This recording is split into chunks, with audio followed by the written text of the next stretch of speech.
Hello दोस्तों, एक बार फिर से आप सभी का स्वागत है हमारे चैनल स्टडी विथ VSN पर। दोस्तों आज हम लोग देखेंगे एक्सपेक्टेड क्वेश्चन को जो जीडी के पेपर में जिनका पूछा ज़्यादा चांसेस बनते हैं। तो चलिए साथियों क्लास को शुरू करते हैं। और शुरू करने से पहले दोस्तों हम आपको बता दें, हम लोगों ने जीडी से जुड़े मैथ और रीजनिंग का बिल्कुल बेसिक कॉन्सेप्ट को और बेस्ट क्वेश्चन और बेस्ट फैकल्टी को देख रखा है। यदि आप चैनल पर नए हैं तो इस वीडियो को सब्सक्राइब करके बेल आइकन को प्रेस कर लीजिएगा। और ये आगामी यदि आपका जीडी का पेपर है तो पेपर देने से पहले एक बार उस वीडियो को जरूर देख लीजिएगा। वो वीडियो आपके लिए बहुत ही ज़्यादा हेल्पफुल साबित होगा। तो चलिए साथियों क्लास को शुरू करते हैं। जैसे कि यहाँ पे देख लीजिए, सिंप्लीफिकेशन का पहला क्वेश्चन दिया गया है कि सरल के हल कीजिए। सिंप्लीफिकेशन का यह क्वेश्चन एक लाइन में कैसे हल होता है देख लीजिए। यहाँ पे देखिए, सबसे पहले आपको इसको सॉल्व करना है। अगर इसको सॉल्व करिएगा तो पहले डिवाइड का काम, सब लोग को पता है कि बोर्डमास रूल के अकॉर्डिंग सबसे पहले डिवाइड का काम होता है। ठीक है, तो अगर यहाँ पे डिवाइड का काम करेंगे तो ये कितने बराबर है, ये 0 से 0 खत्म, बचा 8। अब इसको जोड़ेंगे तो 23 के बराबर, मतलब इस ब्रैकेट का वैल्यू हम कितना लेके आ गए, 23 लेके आ गए। और ये माइनस, सबसे पहले यहाँ भागा का निशान है तो भागा करिएगा। ये 3 3 9, ये 3 हो जाएगा, 3 एकम 3, माने 31 में से क्या हो जाएगा, ये आपका हो जाएगा माइनस, यानी 31 में से 23 खत्म, तो ये हो जाएगा 7 अब 1 8, मतलब यहाँ तक का वैल्यू कितना आ गया, 8 आ गया हमारा।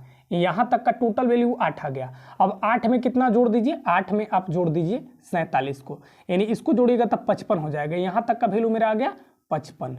यहाँ से यहाँ तक का टोटल वैल्यू की हम बात कर रहे हैं, यहाँ से यहाँ तक 55 आ गया। और 55 में अगर 96 जोड़ दिया जाए तो ये क्या हो जाएगा, 6 5 11 के 1, यानी यूनिट डिजिट 1 आएगा, यानी कि 151 आएगा। आप जोड़ के देख लीजिए। ठीक है, हम पूरा क्यों जोड़ेंगे, यूनिट डिजिट पर से मेरा काम हो जा रहा है, हम यूनिट डिजिट पर से जोड़ के अपना आंसर को लाएंगे। ये जितना कम समय में हो सके उतना कम समय में हमें अपना आंसर को पेपर्स में लाने होते हैं। ठीक है, तो ऐसे जीडी में पेपर में क्वेश्चन पूछा जा रहा है जिनका पेपर्स मतलब आसान पूछा जा रहा है।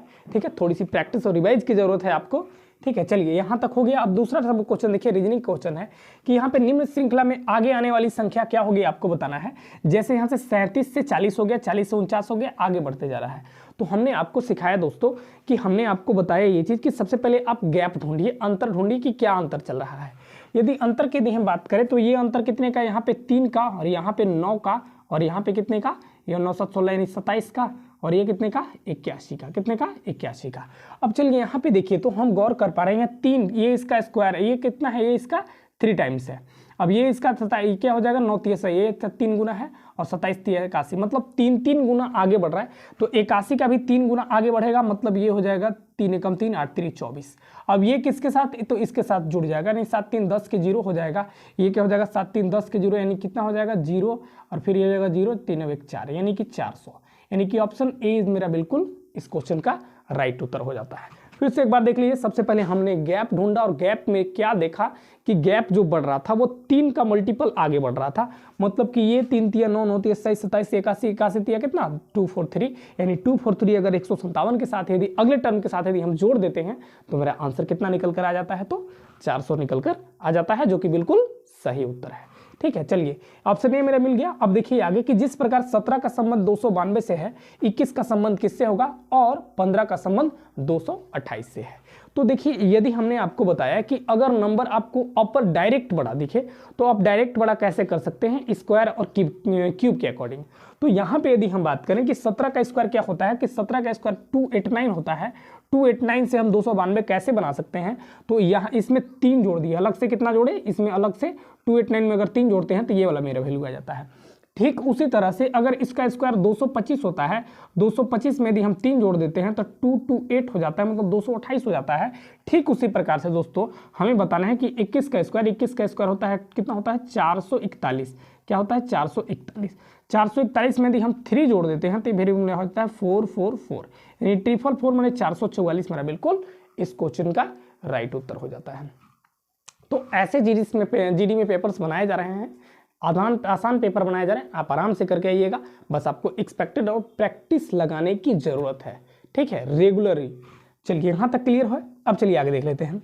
बोल रहा है कि एक गांव में यदि पुरुष और महिलाओं की संख्या का अनुपात 3:2 है। कितना है, 3:2 है। गौर करिएगा, 3:2 है। तो टोटल यदि हम संख्या की बात करें तो टोटल जनसंख्या कितना है, 5 है। टोटल जनसंख्या कितना चल रहा है, 5 है। देख लीजिए पुरुष कितना है, अगर मान लेते हैं 3 है और महिला कितना 2 है, तो टोटल जो गांव का आबादी है, जो जनसंख्या है वो 5 के इक्वल होगा। ठीक है 5 है। अब हमसे पूछा कि पुरुषों की संख्या क्या है प्रतिशत में, तो पुरुष नंबर में कितने चल रहे हैं, तो पुरुष नंबर में 3 चल रहे हैं। अब परसेंट के लिए क्या टोटल कितने हैं, तो 5 है। परसेंट में करने के लिए 100 से मल्टीप्लाई, यानी हो जाएगा ये 20 बार में 20 या 60, यानी 60% क्या है, तो 60% आपके पुरुष हैं उस गांव में, मतलब option B is the right. ठीक है, तो ऐसे जीडी में क्वेश्चंस बनाए जा रहे हैं, सिंपल लेवल से मैथ के भी क्वेश्चन और रीजनिंग के भी क्वेश्चन बनाए जा रहे हैं। बस आपको लगातार प्रैक्टिस की जरूरत है, अभ्यास की जरूरत है दोस्तों। ठीक है, और हर रोज हम आपके लिए कुछ नया और खास लेकर आते हैं। ठीक है, ठीक है, चलिए यहाँ तक क्लियर है। आगे देख लेते हैं क्या है कि 16 मजदूर किसी कार्य को पूरा करने के लिए 35 दिन लगते हैं। मतलब 16 गो मजदूर जब है काम को कर रहा है तब कितना समय लग रहा है, 35 दिन लग रहा है। तो उसी काम को 28 गो मजदूर कितना दिन में करेगा, आपको ये चीज़ बतलाना है। ठीक है, तो सबसे पहले तो आप ये करिए कि भाई टोटल काम कितना है। तो टोटल काम कैसे निकालते हैं, आदमी वर्करों की कुल संख्या गुना लगा समय। तो वर्कर की कितना वर्कर है, यहाँ पे 16 वर्कर है, यानी कि 16 गुना क्या हो जाएगा 35। अब इसी काम को हमें कितने वर्कर से कराने हैं, कितने मजदूर से कराने हैं, तो 28 वर्कर से, यानी कि हो जाएगा 28 गुना, मान लीजिए एक डे में काम ये लोग खत्म कर रहा है। अब इसको काटिएगा तो ये हो जाएगा 7 चौक 28, 7 बार में, अब ये 4 चौक 16, अब ये 7 पचे 35, ये हो जाएगा 5 चौक 20, यानी कि अब काम कितना दिन में खत्म हो जाएगा, 20 दिन में खत्म हो जाएगा। मतलब x का वैल्यू 20 निकल कर आ गया कि यानी टोटल जो काम फिनिश होगा वो कितने दिन के अंदर हो जाएगा, तो 20 दिन में काम आपका टोटल फिनिश हो जाएगा। टोटल काम कितना है, तो टोटल काम आपका ये वाला ये है आपका। ठीक है, यानी कि 16 गुना 35 से आपका टोटल वर्क है। और इस वर्क को आपको कराने थे 28 आदमी के द्वारा। तो 28 आदमी जब इस वर्क को करेंगे तो टोटल उन लोग कितना समय ले लेगा, 20 दिन समय ले लेगा। ठीक है, तो आज के क्लास में दोस्तों हम आपके लिए इतना ही कुछ लेकर आए थे। और आपको पता है कि हम आपके लिए रोज रोज नए नए वेरिएशन टाइप के क्वेश्चन लेकर आते हैं, जो जिनका जीडी के पेपर्स में ज़्यादा पूछना ज़्यादा चांसेस बनते हैं। तो दोस्तों यदि आप इस चैनल पे नए हैं तो इस वीडियो को सब्सक्राइब करके बेल आइकन को प्रेस कर लीजिएगा और अपने स्टडी ग्रुप में इस वीडियो को जरूर से जरूर शेयर करिएगा। तब तक के लिए धन्यवाद और जय हिंद।